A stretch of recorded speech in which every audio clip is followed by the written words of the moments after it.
Wow, grabe sa combo to. Grabe sa combo to, guys, no? Pinagsunod na blessings at saka swerte, mga kapiksi. So, ito ng pinakamagandang combo na pwede nyong matanggap. Tas meron pa kayong financial gains, guys. So, magmumultiply yung blessings, magmumultiply yung swerte sa inyo ngayong December. Kumbaga, times 2 yung balik, times 3 yung balik sa inyo. Dahil sa parang buong taon na nagsikap kayo sa buhay nyo. So, ito nga yung sinabi kong aanihin nyo, mga kapiksi.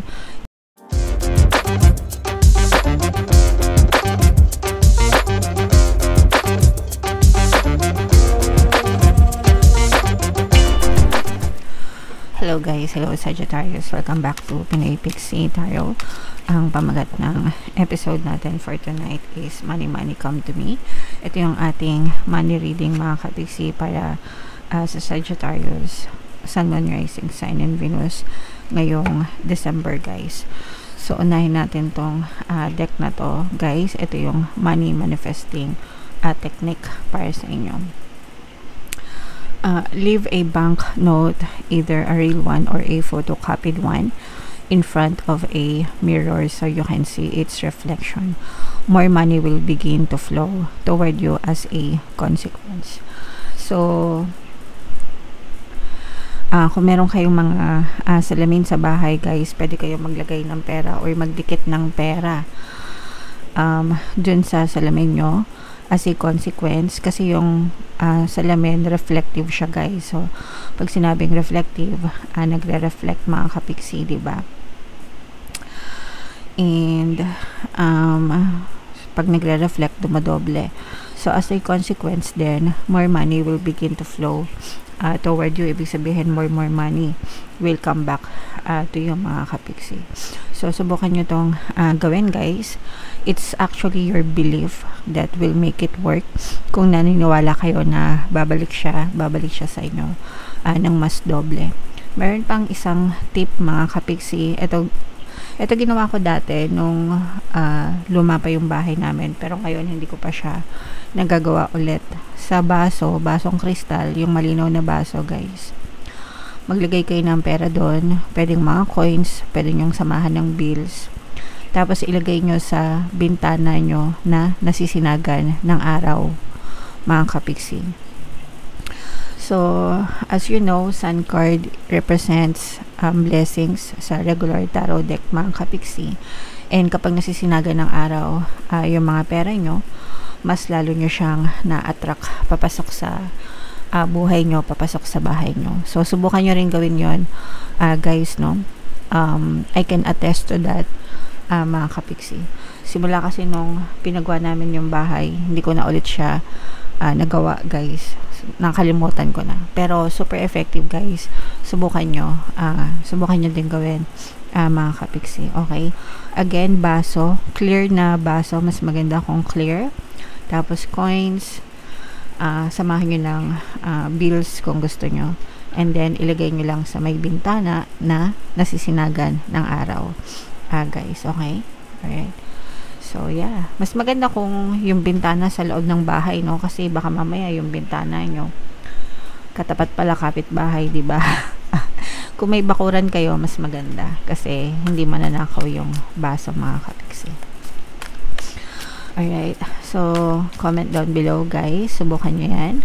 So, shuffle natin to. Hanapin natin yung energy ng money at saka yung energy ng Sagittarius. Habang sinashuffle ko to, guys, panoorin nyo muna yung video natin regarding sa ating paano mag-manifest ng abundance video course.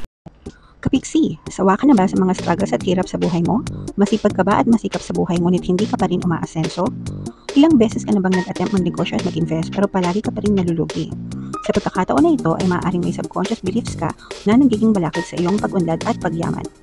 Introducing, paano mag-manifest ng abundance video course. Dito ay matututunan mong ma-overcome ang mga balakid mo para tuluyan ka ng umunlad, umasenso, sumagana, maging matagumpay, successful at maswerte sa iyong kabuhayan, pera, trabaho, negosyo sa lapi at kaperahan ng bonggang-bongga. Dali, mag-send na ng email sa pinoypixie@gmail.com at simulan na ang iyong pagyaman ngayon.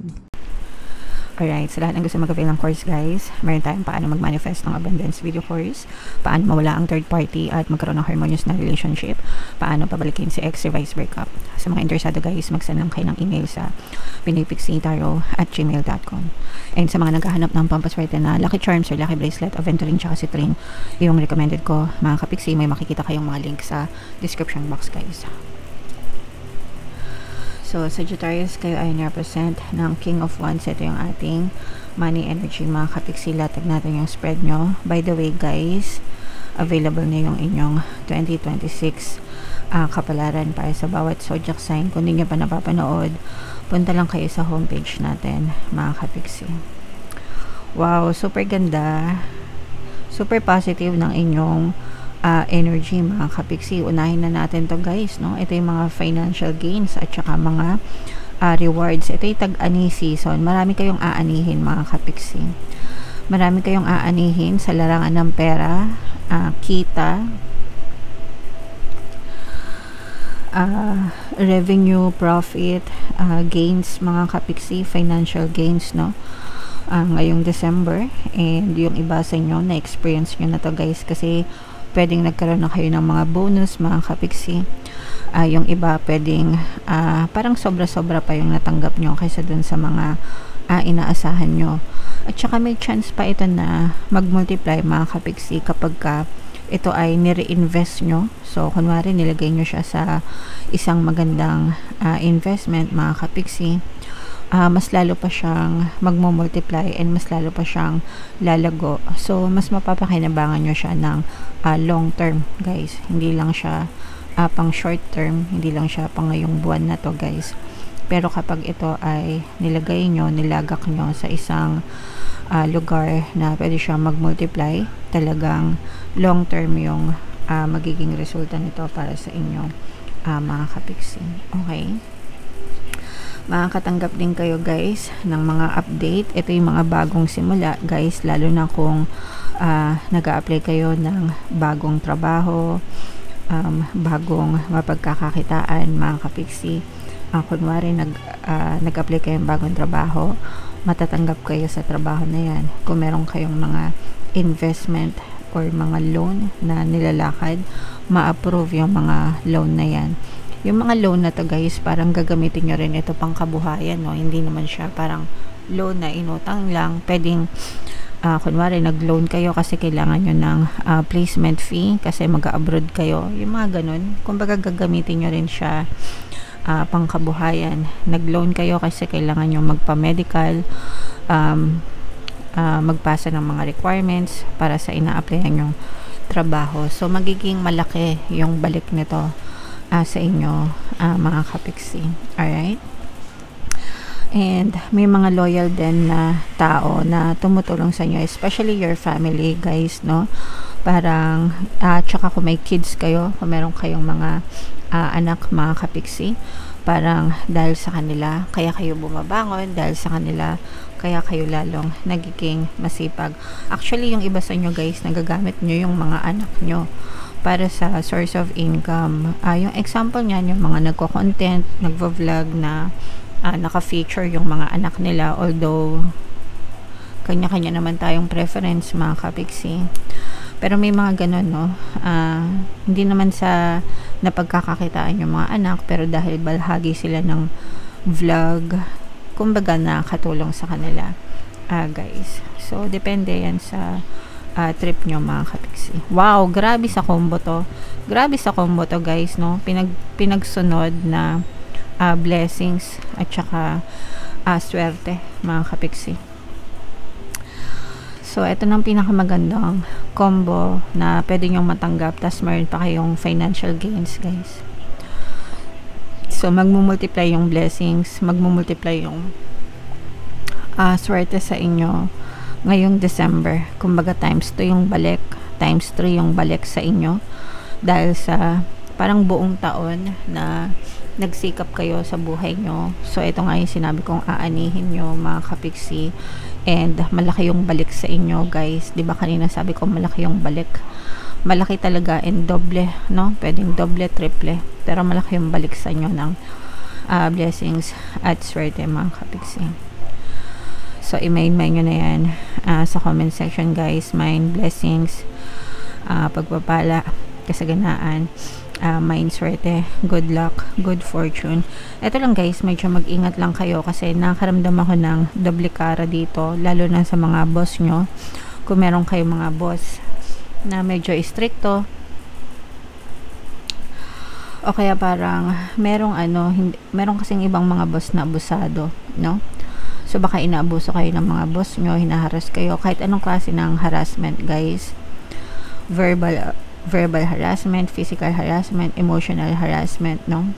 It falls into that category.